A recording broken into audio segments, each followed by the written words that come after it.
Ask yourself, what are you doing now to help you improve in the future?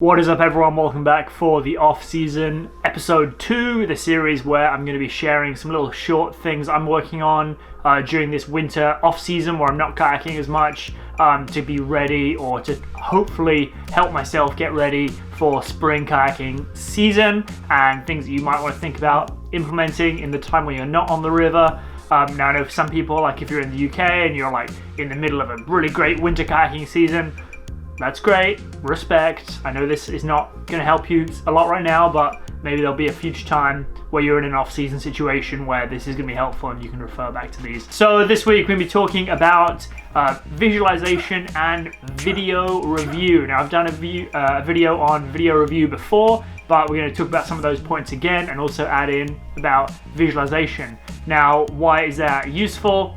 If you talk to any top-level athlete or performer in basically any sport, they will probably be using some kind of visualization strategy or technique. I'm friends with a few top-level slalom paddlers who use visualization before their race runs, and they can often tell you the exact race course they're about to go down to the number of strokes it's going to take from the start to the first gate to the second gate to the end, right? They know, they can tell you exactly what strokes they're going to take and when, and using that visualization strategy, it's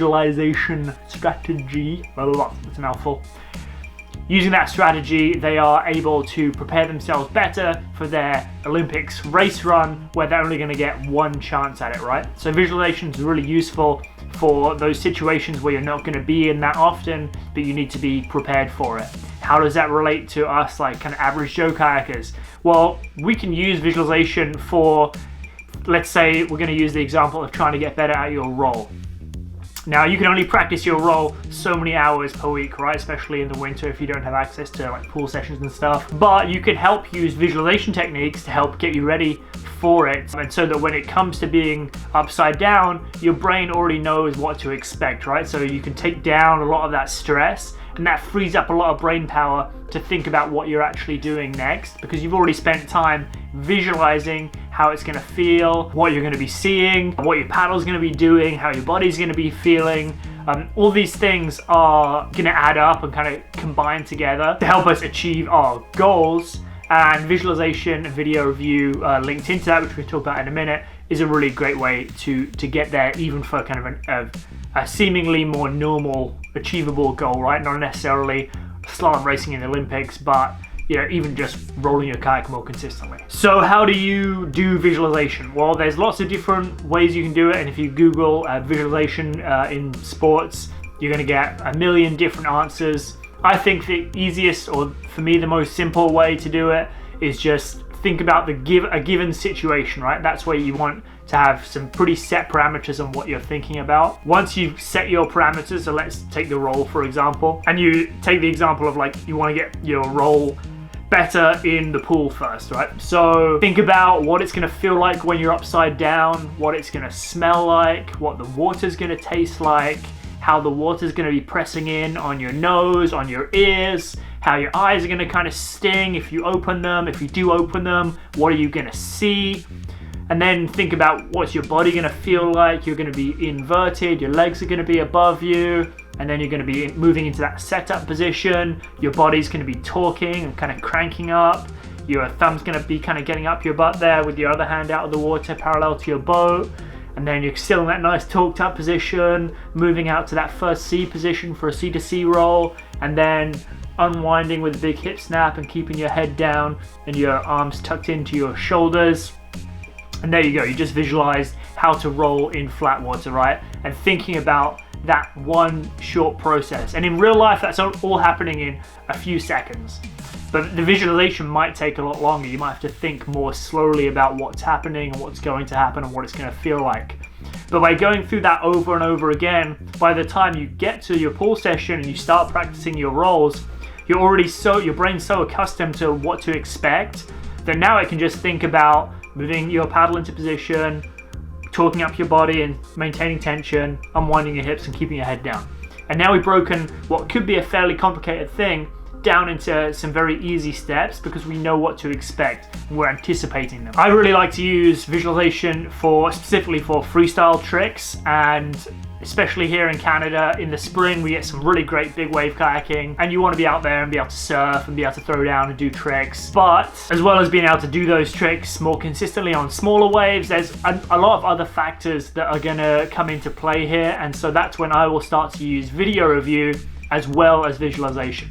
So I'll take a trick, for example, like an air screw, which is something I'm okay at, like I can do some of the time or most of the time. And I'll look back through a video of me doing an air screw, hopefully a given feature where I have some other videos to compare to.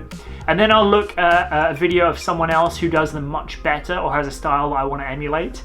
And I'll look at all the differences, all the things that I'm doing and all the things that they're doing and where they differ. And there can be a lot going on here. So if you can compare two kind of like side-by-side videos, that's the most ideal. And if you can compare the same feature at the same water level, that kind of takes away the most variable factors. But let's say you can, just for the sake of this video. Then what I'll do is go through that video and I'll look at what I'm trying to get to, and I'll look at where I'm at, and I'll break down a bunch of different areas. So I'll break down what angle their boat is at in terms of both where it's pointing and also what edges are being used. I'm going to look at where that body position is, like where I'm at right now, and where I'm trying to get to. Is it going to be more forwards, more backwards, more upright, more torqued over? I'm going to be looking at where the paddle is in terms of what angle the blade is going to be at relative to my boat and relative to the water and the direction I'm going. I'm going to be looking at head position, so where I'm looking at the start of the trick, in the middle of the trick, and at the end of the trick to make sure that I stay on the wave afterwards. And I'm going to be taking all these little things, and that might mean I have to go back through the same video 20 or 30 times, frame by frame, just clicking that like forward arrow on my keyboard there, and just slowly working through and making a note, and then going back through where I'm at, and then slowly going through and seeing what the differences are. And it might be that, oh, I noticed that actually my boat is 18 inches more to the right than what I'm trying to emulate, and if I'm 18 inches more to the left, then maybe I'm going to be in better or worse shape. And so it can be something as small as that, and what seems like, oh, that's not going to make that much of a difference, that can be everything between you being really successful in the future and not be. So that's one kind of specific example of how I'll take video review for a freestyle trick and then use that time combined with my visualization. So like, how is that going to feel? What am I going to be doing? What's my boat and paddle going to be doing? And that might even mean like I'm sitting on the ground as if I'm kayaking. Maybe I'm even holding my paddle if I have room for it, and I'm rolling around on the floor thinking about what are my legs going to be doing? What are my arms going to be doing? My friend Dennis Newton, who's a freestyle kayak coach in the UK, has a really good series on his YouTube channel where he's actually broken down all of these freestyle tricks, or almost all the freestyle tricks, into these like living room maneuvers, which he uses to kind of help people prepare for what they're doing. I'll leave a link for those in the description below. But they're a really interesting, that's like another form of visualization and like off-water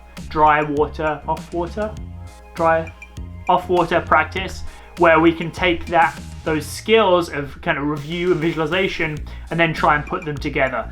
Now, I would caution you, if you are going to be rolling around on the floor, obviously make sure you're not going to get hurt or injure yourself so that you can't go kayaking. That would be foolish. But also, because you're pushing off the ground and your body's been pushing off the ground, there is going to be some differences, so don't rely on that 100%, but it can be a useful thing just in terms of proprioception, so for kind of figuring out roughly where your body's going to be. And once you get more on the water, you'll be able to dial that in a bit quicker. You could use the same techniques for video review for downriver maneuvering. So if you wanted to improve your boof skills when you're going like down small drops, you could look at videos of you doing that versus videos of other people doing that at the same spot, and try and figure out what they're doing differently, and the same things in terms of where they're looking, where their boat's pointing, what edge they're on, where their paddle is, what angle their paddle's at relative to their boat and relative to the feature that you're approaching, how fast they're approaching. So I'm not just talking about freestyle here, you can do this for everything. You just have to be a little bit creative and look at it from that breakdown point of view of what are they doing, what am I doing, where am I at, and where am I trying to go to. And if you can combine those two things together and you do, say you do an hour a week of visualization, maybe that's split up over like 10 minutes a day, so it doesn't have to be crazy, right?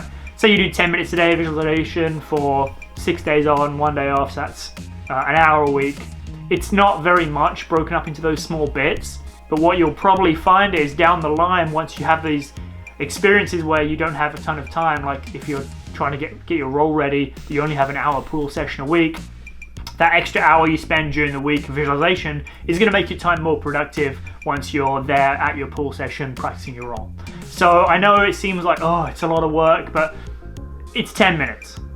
Like you can watch Netflix for 10 minutes less. I've been talking for probably 10 minutes. So, you know, think about it. Like you can probably find 10 minutes to just close your eyes and think really carefully about what you are trying to achieve and how it's going to feel to achieve that, and then how that's going to link in with the goals that you've set for this off season, for this kayak season, for this year, for this, I don't know, maybe 5 years if you're crazy. I hope this has been useful. If it has, let me know in the comments as always, and I will see you next week. Peace.